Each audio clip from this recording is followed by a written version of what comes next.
Okey, kita bersua kembali Raja Sofia, kita nak ke Putrajaya. Ya, betul. Dan sebelum itu ingin juga kami kongsikan kepada anda, terima kasih bersama dengan kami daripada awal tadi sehinggalah sekarang ini. Moga perkongsian ini dapat memberi manfaat kepada anda semua. InsyaAllah tadi dah masak nasi goreng, kita dah rasa char kway teow. Okey, tapi ketika ini kita nak bersama dengan Munawar Azmi untuk kita ke Simposium Keluarga Malaysia dari Pusat Konvensyen Antarabangsa Putrajaya PICC dengan kerana Yang Berhormat Datuk Seri Ismail Sabri Yaakob. Silakan Munawar. Silakan.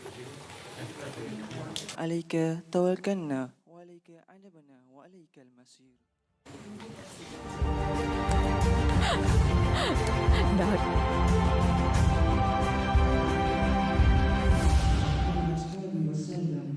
Alhamdulillah, kembali bersama saya Munawar Azmi di Dewan Perdana Pusat Konvensyen Antarabangsa Putrajaya PICC bagi Simposium Keluarga Malaysia Pencapaian dan Harapan.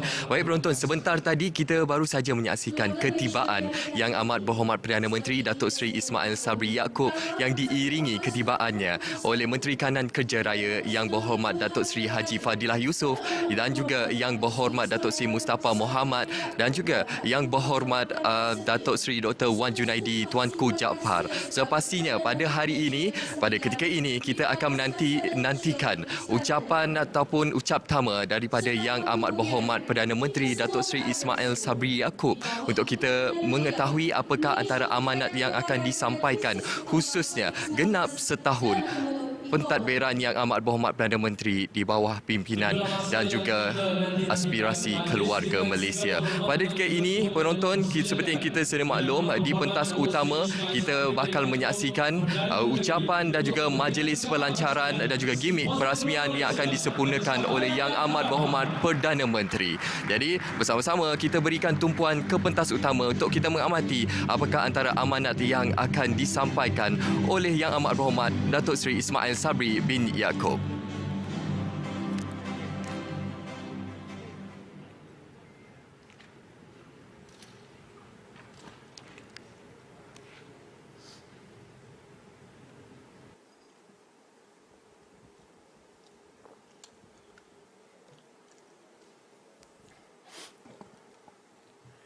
Terima kasih saudara dan saudari pengacara majlis. Bismillahirrahmanirrahim. Assalamualaikum warahmatullahi wabarakatuh. Salam sejahtera dan salam keluarga Malaysia. Yang berhormat Datuk Seri Haji Fadilah bin Haji Yusof, Menteri Kanan Kerja Raya. Yang berhormat ahli-ahli jemaah menteri. Yang berbahagia Tan Sri Datuk Seri Muhammad Zuki bin Ali, Ketua Setiausaha Negara. Yang berbahagia Ketua-Ketua Perkhidmatan, Yang berhormat Timbalan-Timbalan Menteri, Pegawai-Pegawai Kanan Kerajaan, Yang Berusaha Dr. Kamarul Zaman bin Haji Yusof, Pengarah Program Simposium Keluarga Malaysia Pencapaian dan Harapan. Yang berbahagia Tan Sri Datuk-Datuk, ahli-ahli akademik, pembentang kertas kerja dan para peserta simposium, rakan-rakan media, tuan-tuan, puan-puan, keluarga Malaysia yang saya kasihi sekalian. Alhamdulillah, bersyukur kehadrat Allah SWT kerana dengan limpah kurnia dan keizinannya kita dapat sama-sama berkumpul dalam program Simposium Keluarga Malaysia Pencapaian dan Harapan pada pagi ini. Penganjuran simposium ini tepat pada masanya kerana hari ini genap 1 tahun pentadbiran Keluarga Malaysia yang bermula pada 21 Ogos 2021.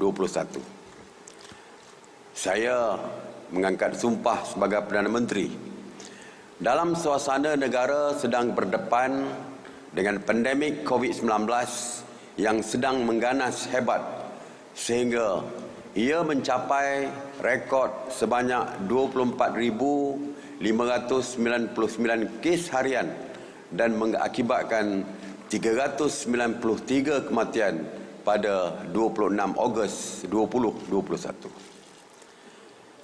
Hasil kerja keras semua pihak dan kejayaan program imunisasi COVID-19 kebangsaan ataupun PIK khususnya membolehkan Malaysia menjadi antara negara yang mencatatkan kadar vaksinasi terpantas dan akhirnya kita memasuki fasa peralihan ke endemik pada 1 April 2022.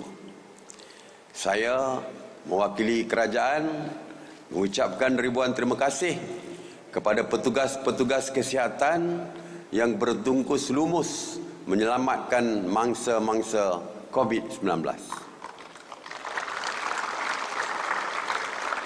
Sesungguhnya banyak sekali cerita kesedihan petugas-petugas kesihatan kita yang berkorban jiwa, raga dan nyawa dalam menangani COVID-19. Jasa dan pengorbanan mereka semua sebagai wira tidak didendang akan terus terpahat dalam liputan sejarah. Keluarga Malaysia yang saya kasih sekalian, bukan sahaja Malaysia, bahkan seluruh dunia terkesan akibat pandemik ini, terutamanya dari segi ekonomi. Perintah Kawalan Pergerakan dan penutupan sempadan telah menyebabkan aktiviti ekonomi terjejas teruk. Namun selaras dengan pembukaan sempadan, aktiviti ekonomi kita juga semakin pulih sehingga banyak petunjuk ekonomi kita menunjukkan perkembangan membanggakan mutakhir ini. Dari sudut politik pula, negara pada waktu saya mengambil alih tampuk pemerintahan berhadapan dengan suasana ketidaktentuan dan ketidakstabilan. Ada pihak yang meramalkan bahawa pada bila-bila masa sahaja kerajaan keluarga Malaysia boleh runtuh berdasarkan sejarah lompat parti waktu itu. Syukurlah jangkaan itu tidak berlaku. Dan kini usia kerajaan ini telah menjangkau 1 tahun. Keluarga Malaysia yang saya kasih sekalian, kata pepatah, waktu unik memerlukan pendekatan unik. Alhamdulillah, negara kita mempunyai Kebawah Duli Yang Maha Mulia Sri Paduka Baginda Yang di-Pertuan Agong dan Raja-Raja Melayu yang begitu prihatin kepada kesentosaan negara dan kebajikan rakyat.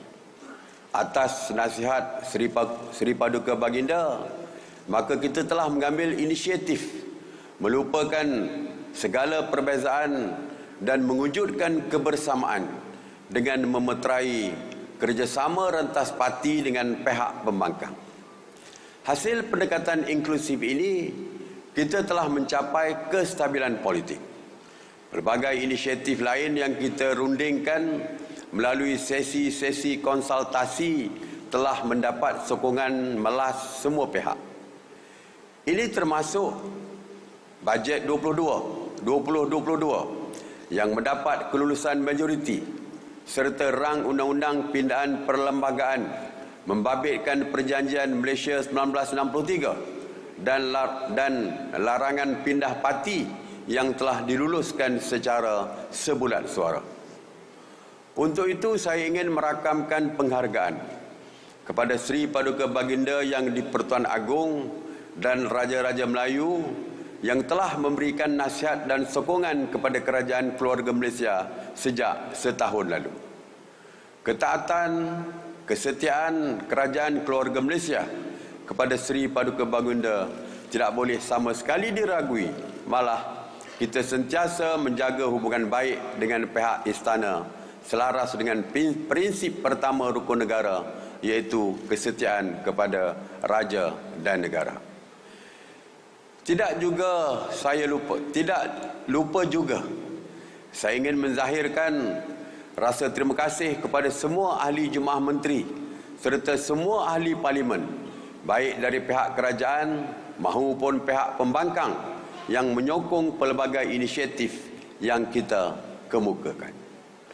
Keluarga Malaysia yang saya kasih sekalian, sahabat saya Datuk Seri Muhammad Khalid Nordin menyebut bahawa saya telah melakukan beberapa pembaruan politik yang radikal dalam hanya setahun pentadbiran saya. Semua ini tidak akan berlaku tanpa sokongan semua ahli jemaah menteri serta semua ahli parlimen. Sebuah kerajaan hanya akan menjadi kuat dan berkesan jika ia mendapat dukungan daripada semua pihak. Alhamdulillah, Kerajaan Keluarga Malaysia tidak pernah bersengketa atau memandang ringan pengorbanan para penjawat awam. Seperti mana kita semua ketahui, negara kita kerap kali dilanda musibah bencana alam seperti banjir besar yang tidak dijangka. Begitu juga dengan ancaman keselamatan termasuk di perbatasan negara. Di saat negara sedang mengalami kesusahan, pasukan keselamatan seperti Polis Diraja Malaysia, Angkatan Tentera Malaysia, Jabatan Bomba dan Penyelamat Malaysia, APM, Jabatan Kebajikan Masyarakat Malaysia, Jabatan Kesihatan, Unit Penyelarasan Pelaksanaan, Agensi Pengurusan Bencana Negara dan pelbagai agensi kerajaan lain bertugas tanpa lengah dan penuh dedikasi.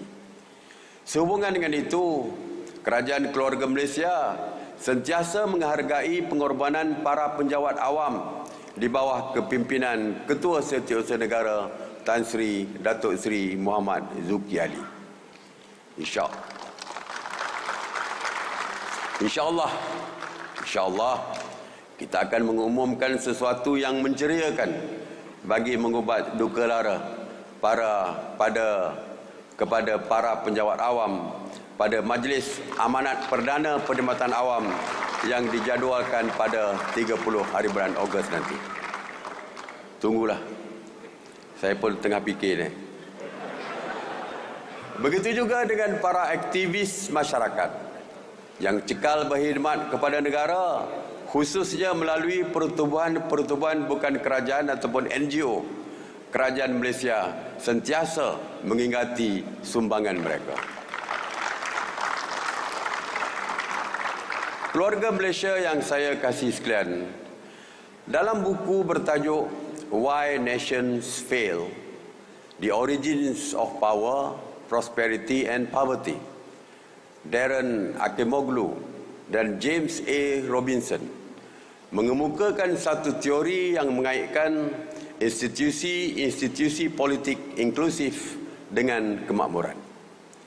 Mereka berhujah mengenai institusi ekonomi ekstraktif yang distrukturkan untuk mengaut hasil daripada orang ramai oleh beberapa pihak yang gagal memelihara hak-hak ke atas harta atau menyediakan insentif untuk aktiviti ekonomi.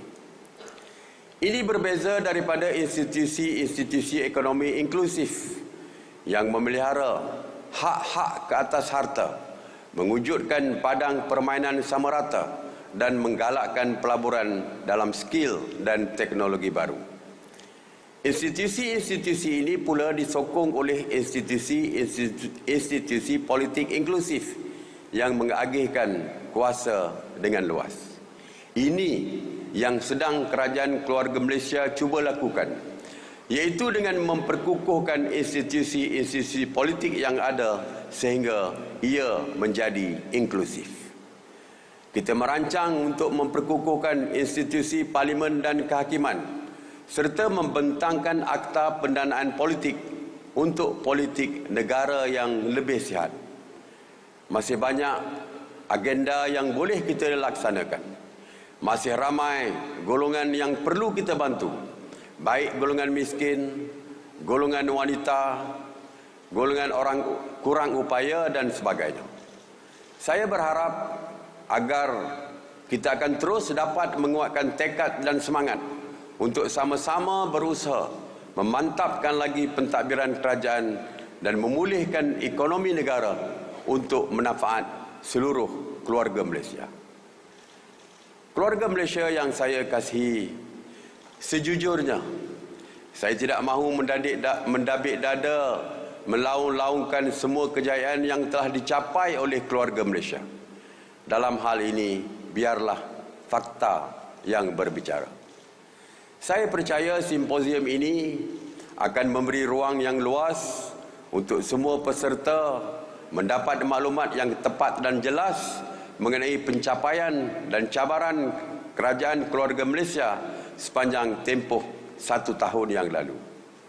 Terima kasih pada Menteri di Jabatan Perdana Menteri, Parlimen dan Undang-Undang, Menteri di Jabatan Perdana Menteri, Hal Ehwal Ekonomi, Menteri Kesihatan serta Peguam Negara yang sanggup mengorbankan hari cuti mereka untuk menceritakan kisah-kisah pencapaian dan cabaran mereka. Saya juga mengalu-alukan kehadiran 10 tokoh cendekiawan yang sudi meluangkan masa untuk membentangkan kertas-kertas kerja mereka bagi menilai secara objektif prestasi Kerajaan Keluarga Malaysia sepanjang tempoh 1 tahun yang lalu. Kita berikan tepukan kepada mereka. Selaras dengan teras utama konsep keterangkuman, kebersamaan dan kesyukuran, Kerajaan Keluarga Malaysia sentiasa mengambil kira pandangan setiap golongan. Sebagai sebuah kerajaan yang terbuka, input-input daripada golongan cendekiawan seperti dalam simposium ini akan kita pertimbang sebaik-baiknya untuk dilaksanakan. Dari kampung, saya menggenggam azam di tangan, menjadi cerdik pandai agar menabur bakti dan jasa. Kejayaan negara menjadi harapan masa hadapan. Bersama-sama kita semua, jangan sekali-kali berputus asa. Dengan harapan dan kata-kata itu, saya dengan lafaz Bismillahirrahmanirrahim merasmikan Simposium Keluarga Malaysia Pencapaian dan Harapan. Terima kasih. Wabillahi taufiq wal hidayah. Wassalamualaikum warahmatullahi wabarakatuh.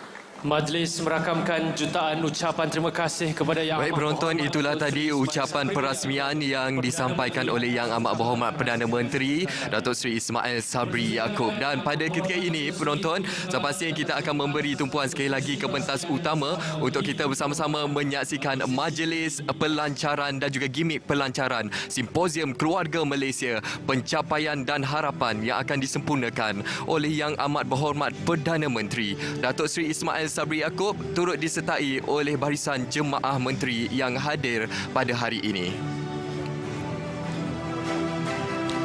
Ayo penonton, ini merupakan momen yang bersejarah buat kita semua, menandakan genap setahun pentadbiran Kerajaan Keluarga Malaysia. Sama-sama kita saksikan gimik pelancaran yang akan disempurnakan oleh Yang Amat Berhormat Perdana Menteri Datuk Seri Ismail Sabri Yaakob yang akan meletakkan tapak tangan ke plak yang disediakan.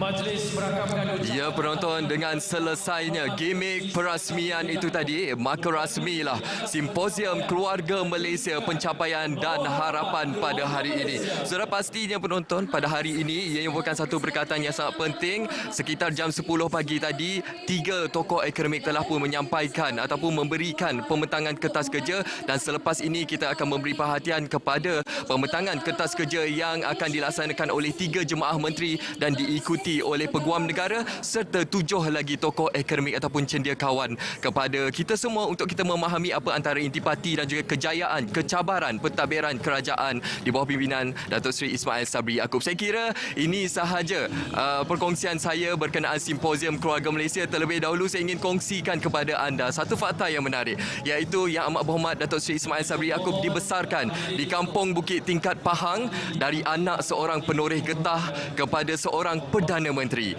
Dari Bera ke Putrajaya, kisah kehidupan dan profil yang amat berhormat Perdana Menteri yang berwibawa dan sentiasa merendah diri, dekat kepada seluruh keluarga Malaysia, sentiasa menjadi inspirasi kepada kita semua. Dan sudah pastinya dengan konsep keluarga Malaysia yang menekankan 3 tunjang utama, kebersamaan, kesyukuran dan juga keterangkuman ini menjadi pemangkin kepada kita semua, bukan sekadar retorik ataupun alasan semata-mata, tetapi ia yang merupakan satu gambaran yang meluas untuk menyatu padukan kita semua sebagai sebuah keluarga, iaitu keluarga Malaysia. Kita kembali ke Angkasa Puri. Saya kira sampai di sini saja perkongsian saya dari Dewan Perdana Pusat Konvensyen Antarabangsa Putrajaya PICC. Silakan rakan penyampai di Angkasa Puri.